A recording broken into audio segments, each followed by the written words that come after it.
As most of you know, Table 100 is very much involved in education. We've got a number of projects that we've been involved with over the years, and what I'm going to do is spend a couple minutes just rattling off some things over the next couple of minutes. Not going to take too long, but there's a great deal of work underway, some of which I'd like to have you involved in. First of all, several of you, many of you know that Eric Pettigrew down in Olympia put forth 2 education bills.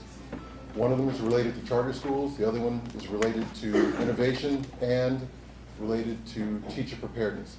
Both of these are critical for Washington State students, minority students in particular. While Table 100 doesn't take political stands, Table 100 members need to be involved in this conversation. The state needs to be involved in this conversation. And what we would like to do is to make certain that the conversation happens. Many of you will hear from me in the next couple of weeks.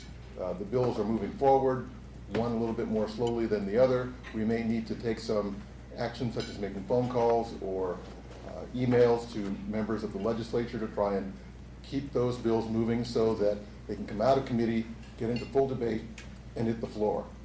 This is the background work, the heavy lifting that organizations and business people such as yourselves, you can make yourselves heard, make yourselves known, put your opinions out there one way or the other, but you need to get involved. The kids that we train today are the workforce of tomorrow. And if we don't do this work, there will be no workforce of tomorrow.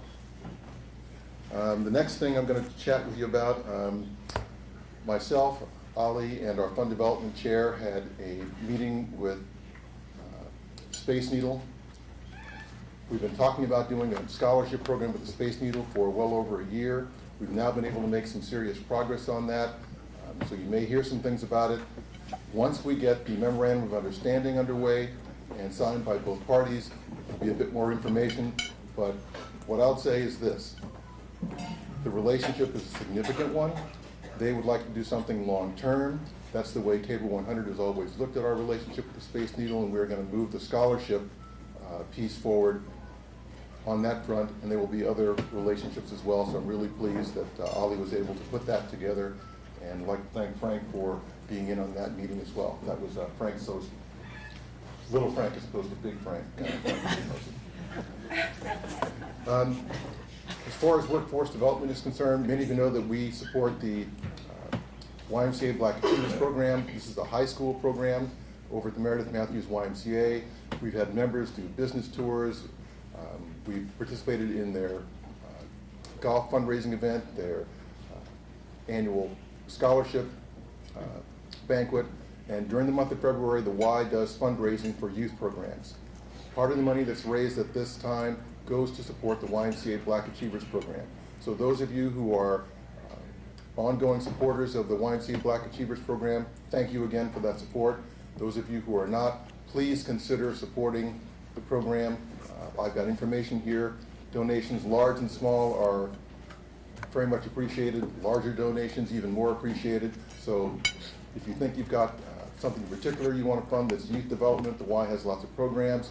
Please come and see me. I'm on the board at Meredith Matthews. I can dig through everything that the Y does and find out a good match for you, or if you just want to make a general donation, we can do that too.